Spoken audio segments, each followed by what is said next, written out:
તમને ખબર છે આ શાક લસણ ડુંગળી વગર બનાવ્યું છે. જોઈને તો બિલકુલ જ તમને એવું નહીં લાગે કે આ શાકમાં લસણ ડુંગળી નથી, અને ખાધા પછી પણ તમને વિશ્વાસ નહીં આવે.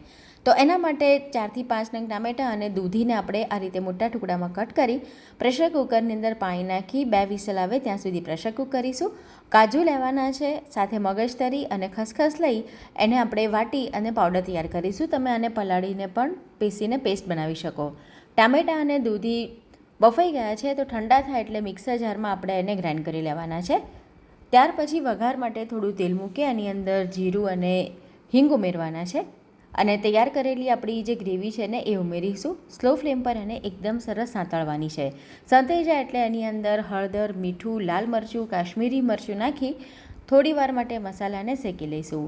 મસાલો બરાબર શેકાઈ જાય પછી આપણે એની અંદર થોડું ગરમ પાણી એડ કરીશું અને ગ્રેવીની જે કન્સિસ્ટન્સી છે એને સેટ કરી લઈશું. ત્યારબાદ એની અંદર આપણે જે કાજુ મગજતરીનો પાવડર પીસ્યો હતો એ ઉમેરી દેવાનો છે, અને ઉમેરીએ પછી થોડી વધારે વાર એને શેકીશું. જરૂર પડે તો તમે પાણી નાખી શકો, પણ પાણી ગરમ કરીને નાખવાનું.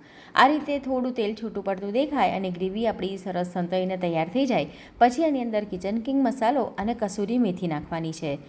ત્યારબાદ એની અંદર પનીર ઉમેરીશું. પનીર કાચું જ નાખવાનું છે, તમે ઈચ્છો તો તળીને પણ નાખી શકો. પનીર ઉમેર્યા પછી 2 થી 3 મિનિટ મસાલાની સાથે એને શેકાવા દઈશું, અને ત્યાર પછી આપણે એને સ્મોકી ફ્લેવર જે રેસ્ટોરન્ટમાં હોય છે આપવા માટે એક વાટકીની અંદર ગરમ કરેલો કોલસો મૂકી એની પર ઘી નાખી ઢાંકણ ઢાંકીને રહેવા દઈશું, જેથી એકદમ સરસ સ્મોકી રેસ્ટોરન્ટ જેવી ફ્લેવર આવી જાય.